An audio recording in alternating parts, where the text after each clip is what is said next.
Hello everyone. जैसा कि आप जानते हैं नए क्रिमिनल लॉज एग्जिस्टेंस में आए हैं जो कि 1 जुलाई से लागू हुए हैं। और आज की इस वीडियो में हम बात करेंगे कि एफआईआर के प्रोसीजर क्या है फाइल करने का, जीरो एफआईआर क्या है, ईएफआईआर क्या है, उसी बारे में हम पूरा ये वीडियो बना रहे हैं। और जो एसओपीज होम मिनिस्ट्री के द्वारा निकाली गई हैं कि जिससे पता चले कि एफआईआर का प्रोसीजर क्या है, वो सब बातें मैं आपसे शेयर करूंगा। सेक्शन 173 जो बीएनएसएस का है, भारतीय नागरिक सुरक्षा संहिता का, वो एफआईआर के प्रोसीजर के बारे में बात करता है। इंपॉर्टेंट बात यह है कि इसमें लिखा गया है कि इरेस्पेक्टिव ऑफ एरिया आप कहीं भी एफआईआर दर्ज कर सकते हो। जो कि पहले वाला प्रोसीजर था जहां पे पुलिस स्टेशन जब व्यक्ति एफआईआर करने जाता था तो पुलिस का ये बहाना रहता है कि ये जो ऑफेंस जिस एरिया में हुआ है वो हमारी जुरिस्डिक्शन में नहीं है। पर अब इस ये बहाना पुलिस नहीं दे सकती, क्योंकि अब इसमें एक ऐसा प्रोसीजर दिया गया है। इसमें यह लिखा गया है कि इरेस्पेक्टिव ऑफ एरिया आप एफआईआर किसी भी पुलिस स्टेशन में दर्ज करा सकते हैं, जिसे कि जीरो एफआईआर कहेंगे। और ये जीरो एफआईआर आप किस तरीके से करेंगे, क्या प्रोसीजर है, जब कहीं भी किसी व्यक्ति को इंफॉर्मेशन देनी है संज्ञेय अपराध की, कोग्निजेबल ऑफेंस की, वो कहीं भी पुलिस स्टेशन में जाए और वहां की पुलिस स्टेशन का जो ऑफिसर है उसकी ड्यूटी बनती है कि वो उसे रजिस्टर करे। अब क्या किस तरीके से एफआईआर वो रजिस्टर होगी, दो मेथड हैं। पहला ओरली आप उसको बताएंगे, वो लिखेगा और वहां पर आपकी साइन लेगा। और दूसरा जो मेथड है वो है ई एफआईआर का, जब आप घर बैठ के ही उनको इंफॉर्मेशन देंगे, पुलिस को इंफॉर्मेशन देंगे। ई एफआईआर के मुद्दे पर फिर आते हैं हम। पहले हम जीरो एफआईआर के बारे में बात करेंगे। जब आपने जीरो एफआईआर वहां पे फाइल की पुलिस स्टेशन में, तो वो पुलिस स्टेशन उस एफआईआर के नंबर के आगे उसमें लिखेगा कि ये जीरो एफआईआर है। और अगर कोई ऑफेंस ऐसा है, गंभीर ऑफेंस है, तो उसमें वो पुलिस ऑफिसर इन्वेस्टिगेशन भी कर सकता है, प्रिलिमिनरी इन्वेस्टिगेशन कर सकता है। जैसे कि अगर कोई रेप केसेस की इंफॉर्मेशन हुई और वहां पे जीरो एफआईआर दर्ज हुई, उस केस में मजिस्ट्रेट के सामने विक्टिम का जो स्टेटमेंट है वो दर्ज करा सकती है। और उसके बाद ये ट्रांसफर की जाएगी उस पुलिस स्टेशन को जिसकी जुरिस्डिक्शन में ऑफेंस हुआ है। और वहां पर जब पहुंची इंफॉर्मेशन, ट्रांसफर हुई इंफॉर्मेशन, तो वहां का जो पुलिस ऑफिसर है, थाना अधिकारी है, उसको रेगुलर एफआईआर में दर्ज करेगा और जो भी बीएनएसएस के आगे प्रोसीजर है वो फॉलो करेगा। अब दूसरी बात आते हैं हम ईएफआईआर के बारे में। अब ईएफआईआर जो आपने फोन के जरिए करी, क्या माध्यम से वो आप कर सकते हैं?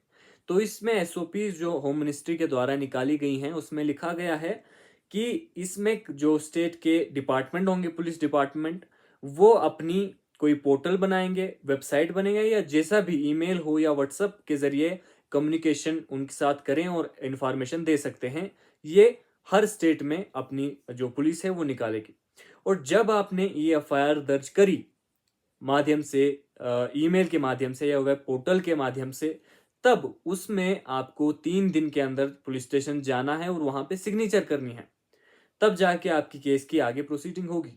लेकिन यदि कोई गंभीर इंफॉर्मेशन वहां पे मिली पुलिस को, तब वो 3 दिन का इंतजार नहीं करेगी, वो वेरीफाई करेगी, वेरिफिकेशन इसका करेगी इंफॉर्मेशन का, और प्रिलिमिनरी इंक्वायरी स्टार्ट कर देगी। अब दूसरी बात, जब ये हो गई, एफआईआर हो गई, अब दूसरा जो से ऑफेंसेस हैं 3 साल तक की, जिनमें सजा है, या 3 से 7 साल की सजा है, ऐसे केसेस की जब आप इंफॉर्मेशन देते हैं, वहां पे कुछ पावर्स पुलिस को दी गई है। जैसे कि पुलिस को 14 दिन का टाइम है जिसमें वो प्रिलिमिनरी इंक्वायरी करके ये पता कर सकते हैं कि वाकई में प्राइमा फेसी केस बन रहा है इसमें कि नहीं। लेकिन उसके लिए जो थाना अधिकारी है या इन्वेस्टिगेशन ऑफिसर है, उसको डीएसपी की परमिशन लेनी पड़ेगी, और उसके बाद ही वो 14 दिन मांग सकता है जिसमें प्रिलिमिनरी इंक्वायरी करेगा, और 14 दिन के अंदर अंदर वो बताएगा कि क्या प्राइमा फेसी केस बन रहा है। ये सारी इंफॉर्मेशन कंप्लेनेंट को देनी है, पुलिस ऑफिसर को, और बतानी है कि यदि कॉग्निजेबल ऑफेंस है, प्राइमा फेसी केस बन रहा है, तो एफआईआर रजिस्टर करेगी। नहीं तो नहीं बन रही, ये प्राइमा फेसी केस नहीं हो रहा है, तो ये इंफॉर्मेशन भी कंप्लेनेंट को देगा, और जो उनकी डायरी होती है, पुलिस डायरी, वो उसमें रजिस्टर करेगा, और जैसे कि आगे प्रोसीजर होता है कोर्ट में वो सबमिट करेंगे। ये बात आती है। लेकिन इसमें एक और विषय ऐड किया गया है यदि कहीं जो 3 साल से 7 साल की सज़ा का ऑफेंस हुआ है, उसमें कहीं गंभीर अपराध हुआ है, जो कि सेंसिटिव ऑफेंस है, उस केस में उनको एफआईआर दर्ज करनी है। ये इम्पोर्टेंट जो चीज़ है इसमें ऐड की गई है। अब अगली बात आती है, यदि महिलाओं के खिलाफ जो ऑफेंस होते हैं, उनमें भी बात कही गई है कि महिला के खिलाफ अगर कोई ऑफेंस हुआ है, तो वो महिला अधिकारी ही उसकी इंफॉर्मेशन जो एफआईआर है रजिस्टर करेगी। और या तो विक्टिम के घर में, कंप्लेनेंट के घर में वो जाके एफआईआर इंफॉर्मेशन ले सकते हैं, और या वैसी प्लेस जो उस कंप्लेनेंट की कन्वीनियंस के हिसाब से उनकी बेहतरी के लिए होगी, वहां पे वो उसका स्टेटमेंट लेंगे, इंफॉर्मेशन लेंगे, और वो रिकॉर्ड भी होगी मोबाइल के जरिए, कैमरा के जरिए वो रिकॉर्ड होगी, जो कि पुलिस इसमें चेंज भी नहीं कर सकती। एक एविडेंस के तौर पे वीडियोग्राफी भी रहेगी। और यदि जो सेक्शन 173 का क्लॉज 4 है, उसमें बताया गया है कि यदि कोई पुलिस ऑफिसर मना कर रहा है, जो लॉफुल ड्यूटी थी उसकी लॉ फॉलो नहीं कर रहा है, जैसे कि उसको एफआईआर रजिस्टर करनी थी कॉग्निजेबल ऑफेंस होने, जहां कभी भी कॉग्निजेबल ऑफेंस हुआ तो पुलिस को एफआईआर दर्ज करनी है, लेकिन पुलिस ऑफिसर एफआईआर दर्ज नहीं कर रहा, थाना अधिकारी एफआईआर दर्ज नहीं कर रहा, तो उस केस में क्या प्रोसीजर है?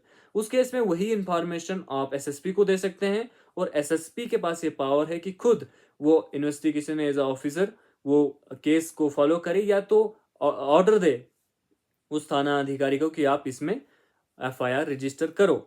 और इसके साथ साथ सेक्शन 199 जो अभी एनएसएस का है, उसमें पनिशमेंट का भी प्रोविजन दिए गए हैं कि अगर कोई लॉफुल जो ड्यूटी थी, बाउंड था ड्यूटी करने के लिए, लेकिन पुलिस ऑफिसर ने ड्यूटी नहीं की, तो उसकी पनिशमेंट भी वहां पे दी गई है। तो ये थी कुछ थोड़ी सी इंफॉर्मेशन 173 के बारे में, जिसमें कि एफआईआर आपको रजिस्टर कैसे करनी है, जीरो एफआईआर क्या है, जीरो एफआईआर जब आप करते हैं तो किस तरीके से आप करेंगे और किस तरीके से ट्रांसफर होगी, पुलिस ऑफिसर ये कहकर कि हमारी जुरिस्डिक्शन का मसला नहीं है, ये कहकर आपको मना नहीं कर सकती एफआईआर करने से।